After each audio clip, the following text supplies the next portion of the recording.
Pero un día 4 de noviembre del año 1780. Y es un día muy importante porque, digamos, se manifiesta en esta América profunda una de las primeras revoluciones populares y latinoamericanas que van a influir en el resto del continente, que es la rebelión de Tupac Amaru, ¿no? Tupac Amaru II. Para eso tenemos que ubicarnos, ¿no es cierto?, en el contexto histórico, qué es lo que realmente pasó. Tenemos que tener presente que aproximadamente en el año 1600, ¿no es cierto?, este extenso territorio, la sociedad se dividía en una república de los conquistadores españoles y una república, digamos así, de los pueblos indígenas. Estos pueblos indígenas, algunos estaban gobernados por jefes salidas de la propia comunidad, elegidos por la propia comunidad, estos jefes indígenas, y otros eran elegidos por los españoles. Ajá.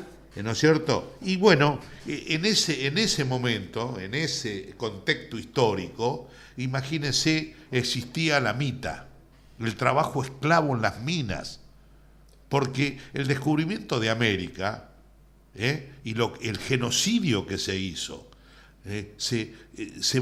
hay cifras de 50 millones y más de indígenas masacrados por las armas, ¿no es cierto?, por las pestes, por toda una cantidad de cosas, ¿no es cierto? En ese contexto histórico existían lo que se llamaba el trabajo esclavo en las minas. El indígena era la mano de obra barata, esclava en las minas, que se llamaba la mita. Después existían las alcabalas, que eran altos impuestos que le cobraban en la venta al trabajo indígena, y lógicamente a todo este contexto se agrega las reformas borbónicas de Carlos III, ¿no es cierto?, en el año 1750, 60, esas reformas borbónicas. Había que intensificar la explotación del indígena, ponían más aduanas, ¿no es cierto?, y a su vez ahondar el trabajo, profundizar el trabajo en las minas. ¿Por qué? Porque las Indias eran el sustento de España. Con el descubrimiento de América, ¿no es cierto?, empezó a desarrollar ampliamente el capitalismo, que empieza acá con sangre y con lodo, como quien dice, porque el oro, la plata y todas las riquezas que se iban a la metrópoli, que era Europa, con el agravante que España lo utilizaba para las partes suntuarias de los palacios, etcétera, cuando Inglaterra, el gran taller del mundo, incluso lo utilizaba para el desarrollo de la industria. Incluso los piratas y corsarios asaltaban los buques españoles que llevaban el oro y la plata y otras cosas, y era para desarrollar la industria, mientras que en España era para el lujo, ¿no es cierto?, de los reyes, de las cortes, etcétera. En ese contexto, ¿no es cierto?, estas reformas borbónicas de Carlos III lo que persiguen es intensificar la violencia y la opresión de los indígenas. Y mandan, en 1776, el rey designó a un intendente militar del Perú que se llamaba José Areche Sornosa, para exigir y intensificar esta explotación del Inca. Y ahí entonces... Claro, ahí aparece la figura, ¿no?, de Tupac Amaru. ¿Y quién era? Bueno, Tupac Amaru era una persona, era descendiente del imperio Inca, hecho que después, fíjese, reivindica, voy memorizando, sí, reivindica a Bolívar en la Carta de Jamaica, el levantamiento de Tupac Amaru, lo reivindica en cierta manera Belgrano cuando pone en el Congreso de Tucumán una monarquía constitucional, a través del imperio incaico. Y este hombre, sensible, sumamente culto, leía el latín, sabía el quechua, leía y hablaba a la perfección el español, y se hizo eco a pesar de su alta alcurnia, se hizo eco de la explotación de los pueblos indígenas, y a través de eso, ¿no es cierto?, por motivos personales, porque dada la influencia que iba teniendo, las autoridades españolas lo querían despojar del cacicazgo que él tenía, y por motivos sociales hubo ese levantamiento que llevó a cabo esa fecha, que es el 4 de noviembre de 1780, ¿no? De 1780. ¿Y cuál era su pensamiento, no? Sí, en ese momento se levanta, y él hace, mire que la inteligencia toma preso a un corregidor, porque esa era una de las cosas que él, aparte, usted que me dice, la reivindicación del indígena como hombre libre, igualitario hacia los demás, y contra los corregidores. Este señor era un corregidor. Entonces lo invitan a Tupac Amaru, él aprovecha, porque no sé si era el cumpleaños del rey, creo, y cuando sale lo toma preso. Entonces simula, ya había grandes manifestaciones, estuvo como 8 o 10 días preso, porque después el mismo pueblo en la plaza de Tungazuca lo ahorcó, ¿no es cierto? Le hace escribir unas cartas, ¿no es cierto? Le hace escribir unas cartas, le hace como una carta que había recibido del rey, que se arrepentía el rey de esa reforma, le había hecho simular eso, y que había que ajusticiarlo por orden del mismo rey. Y a su vez le hace escribir unas cartas a Lima, que requería armas, etcétera. ¿Para qué? Porque ¿cuál era las armas de los indígenas? Cuchillos y palos.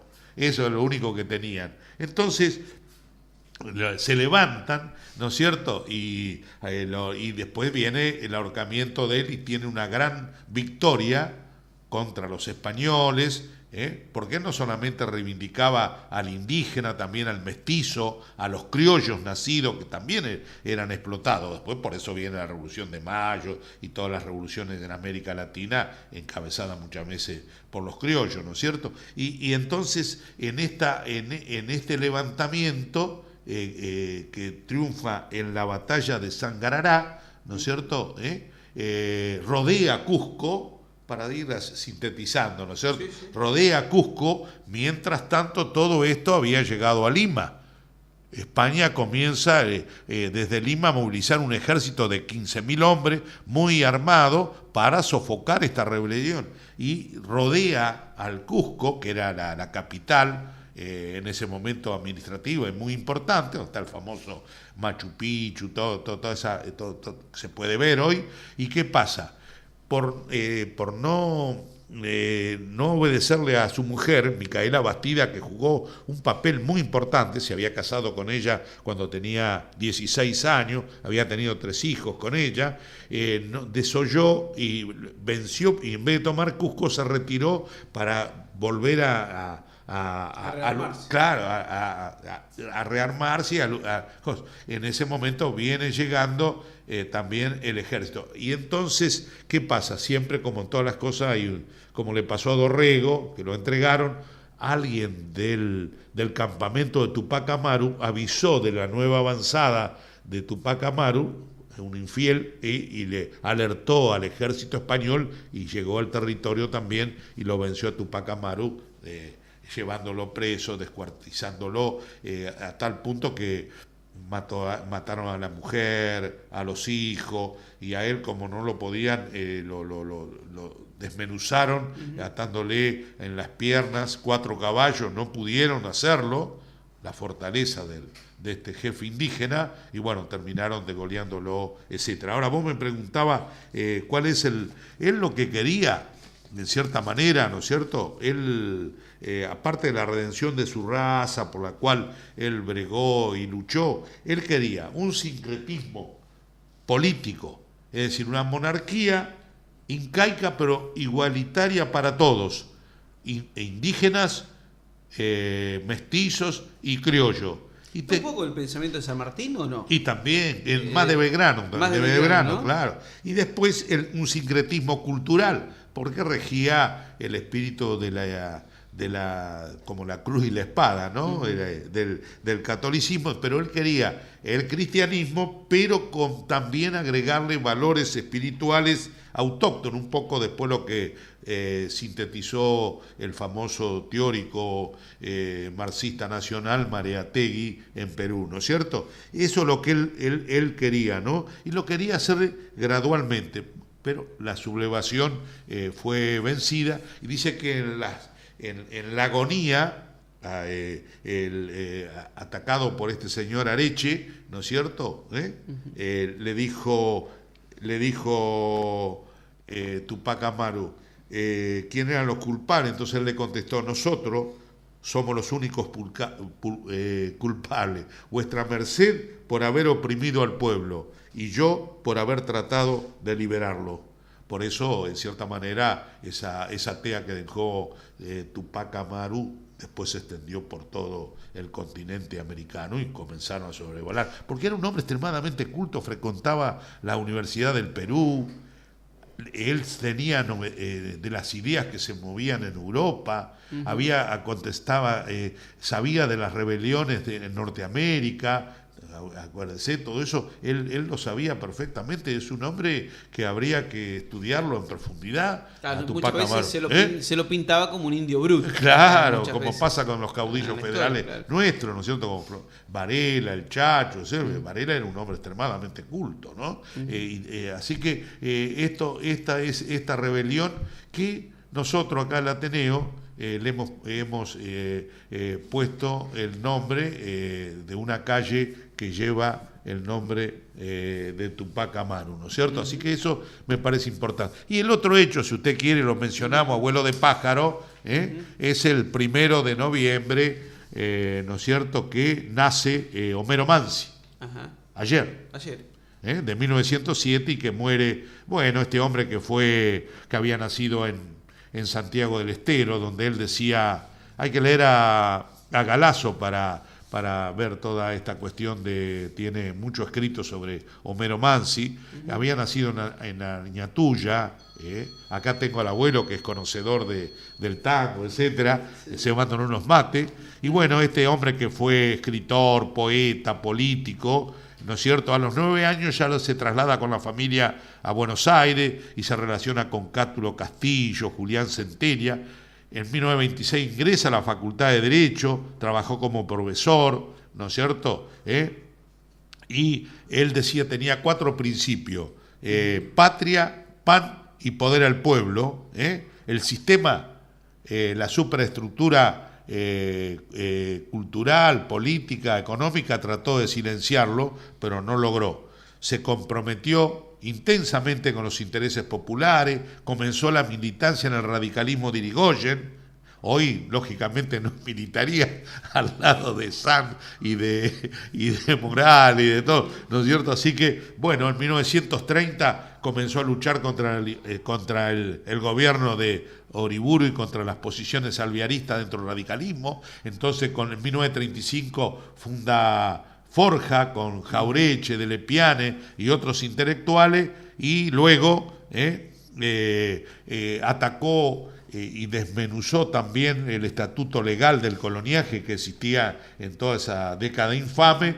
Después apoyó al peronismo, porque dijo que Perón era, en cierta manera, el continuador de Irigoyen en esa revolución inconclusa, que también la dejó inconclusa también el peronismo, y que después, en cierta manera, también inconclusa, la retomó el kirchnerismo como nuevo rostro del peronismo. Bueno, hizo letras famosas este hombre.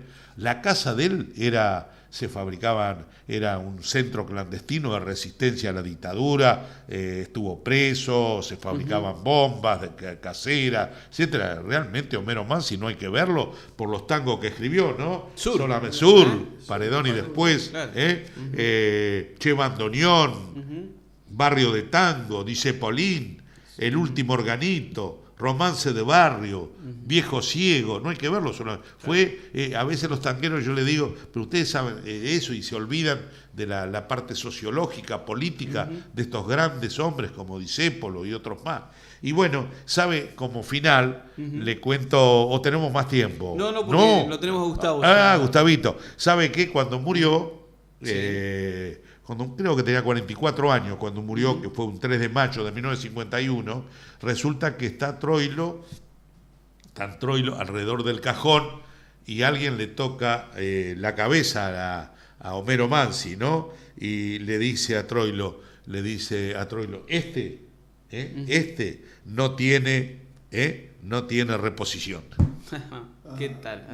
Homero Mansi y Tupac Amaru. Bueno, veo que hoy no hablamos, recuerdo. no tenemos más tiempo, porque acá había un compañero, compañero en el sentido humano, José Piri había manifestado que dice que con el Cambiemos volvió la República, la institucionalidad. Y bueno, yo le recordaría a este compañero que la institucionalidad se violó terriblemente, se encarceló a Milagro Sala sin que hubiera una condena y un procesamiento, a pesar que después amañaron una serie de cargos. La Bullrich intentó poner el protocolo antidisturbio para reprimir la represión social, se anuló la ley de servicios audiovisuales, se designó por decreto a 2 jueces, se comienza el operativo para expulsar a Gil Carbó, se despidió a empleados que tenían estabilidad, así que yo no sé qué república y qué institucionalidad se respetó, ¿no? Bueno, no hay más tiempo, porque si no tengo más para...